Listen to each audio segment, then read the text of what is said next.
Mysteries and scary facts about ancient Egyptian mummies. The terrifying mummification process.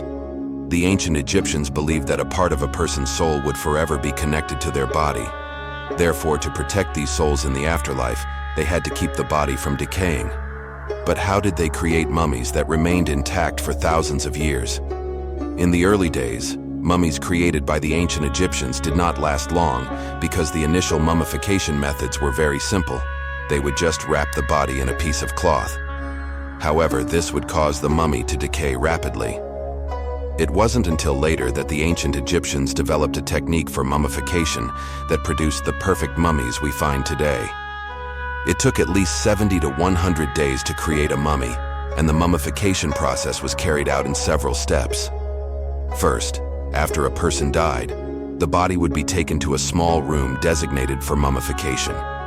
Here, the corpse was placed on a table about half a meter high, surrounded by many strange tools.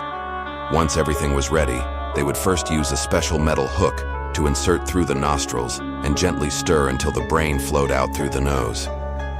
After removing the brain, they poured wine into the skull through the same channel to clean and disinfect it.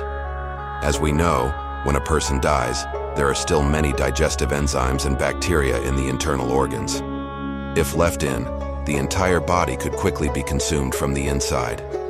To avoid this, in the second step of the mummification process, the ancient Egyptians would make an incision on the left side of the abdomen to remove the liver, intestines, stomach, lungs, and other internal organs. The heart was the only organ left in the body because the Egyptians believed that the heart contained a person's consciousness and character. After death, it would be judged, so it had to be preserved. However, statistics show that only about 25% of mummies still contain the heart. Thus, many speculate that mummies with hearts were possibly from individuals of high status. Others believe that if the heart was missing, the person could not be resurrected. Unlike the brain, which was discarded, the internal organs were cleaned. They were then cleaned with salt water and soaked in oil or liquid resin. Next, they were stored in containers shaped like jars, known as canopic jars. These jars were used to preserve the internal organs of the deceased in ancient Egyptian burial rituals. The 4 jars represented the 4 sons of the god Horus, who were responsible for protecting the organs: Imseti, the human-headed god; for the liver, Duamutef, the jackal-headed god; for the stomach, Hapi, the baboon-headed god; for the lungs, and Kebas-Nuef, the falcon-headed god; for the intestines. The next step was to rinse the hollow body with wine and spices. After that, a few materials were used to temporarily wrap the corpse. Different parts would use different materials and methods. For instance, the skull would be filled with resin through the nostrils. A short time later, the embalmers would wash the body one last time in the Nile River. This was a ritualistic act. After the washing, the body would undergo dehydration. The simplest method was to cover the inside and outside of the corpse with dry natron. Dry natron is a main component of natural natron deposits, which can be colorless or colored white, gray, or yellow due to impurities. It was commonly used to make soda and soup and was widely used in modern industry and households. In ancient times, natron was a crucial material for preserving mummies. Over time, not only did it kill bacteria and parasites, but it also removed water from body tissues, preventing the decay process. For a long time, modern people believed that the ancient Egyptians diluted dry natron and placed it inside the mummies. It wasn't until the 20th century that researchers discovered the truth. Dry natron was packed inside and outside the corpse and replaced daily.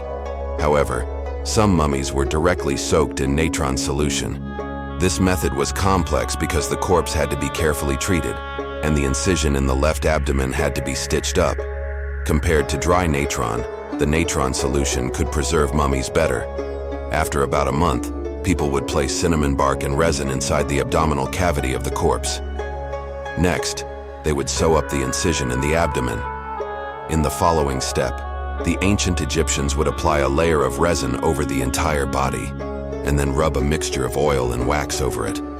The most important step was to wrap the corpse in linen. They would wrap the head first, then the entire body.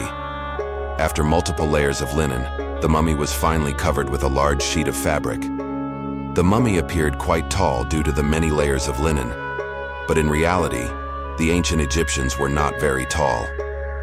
To prevent the face from decaying and deforming, they applied resin to the facial area. Then they used cow's milk, wine, beeswax, perfumes, resins, and oils to color and decorate the mummy. However, it was difficult to restore the deceased's original appearance.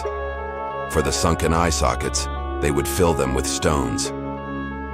During the reign of Ramses III, the ancient Egyptians created eyeballs from faience instead of stones. The final step involved placing a wig on the mummy, dressing it, adorning it with jewelry, and applying a bit of perfume. Throughout the entire process, the ancient Egyptians had to maintain continuous rituals. This stretched until the 52nd day. On the 68th and 70th days, the mummy would be placed in a prepared sarcophagus. The embalming room always had a large number of bodies to process, and the embalmers were so busy that it was inevitable they would occasionally mix up mummies or names. Despite the many mysteries surrounding mummies, this practice is still considered a medical achievement of ancient Egypt. During the mummification process, they accumulated a wealth of anatomical knowledge and began to understand the relationship between the blood circulation system and heart function. The ancient Egyptians did not only mummify humans, but also applied this technique to animals. For them, animals were embodiments of the gods, and millions of mummified cats and birds were created. Previously, scientists thought that animal mummies were only in a rough state, but recent research has shown that the mummification techniques used on animals were as skilled as those for human preservation. The curse of the ancient Egyptian mummies is a tale worth telling. There is a curse inscribed within the tombs of Egypt. Any soul with a dark heart who enters this tomb shall be bound like a bird. In 1922, a group of archaeologists led by a scholar sponsored by the British Lord Carnarvon discovered an ancient tomb in the Valley of the Kings. They were ecstatic and entered the tomb together. Inside, they uncovered a wealth of treasures, over 5,000 artifacts including gold, jewelry, weapons, and household items. This archaeological dig caused a huge sensation, but what happened next was even more shocking and instilled fear due to the ancient pharaoh's curse. On February 18, 1923, as the excavation was reaching success, Lord Carnarvon entered the tomb and soon fell seriously ill, dying shortly thereafter. His sister wrote in her memoirs that before he died, he suffered from a high fever and kept screaming, "I heard its breath. I must go with it." Not long after, another archaeologist, Sir Moser, who helped to breach a stone wall while excavating, also died from a mysterious illness resembling nervous disorders. Dr. Daula, an X-ray specialist who examined the pharaoh's mummy, soon became a victim of the pharaoh's tomb. He grew increasingly weak and passed away. In the 2 years following the excavation of that tomb, up to 22 people from the excavation team died mysteriously for unknown reasons. From then on, news of the pharaoh's curse spread everywhere. In 1924, a British biologist named Whiter took some curious people into the tomb. The chilling outcome was that after touring, he hanged himself. Before his death, he bit his fingertip to draw blood and wrote a letter stating that his death was due to the tomb's curse and that he felt deeply remorseful, thus needing to meet God with his regrets. What was even more astonishing and perplexing was the death of the director of the Cairo Museum, Mr. Kamal Melalyra. He had never believed that the curses of the pharaoh's tomb could be real. He stated, "In my lifetime, I've dealt with mummies and ancient Egyptian tombs for many years, and haven't I been living well?" Yet within 4 weeks of saying this, he fell ill and died at just 52 years old. Moreover, it was discovered that just before his death, he was overseeing a team of workers packing a collection of valuable artifacts unearthed from the tomb of Pharaoh Tutankhamun. All these events cast a dark, mysterious veil over the legend of the pharaohs.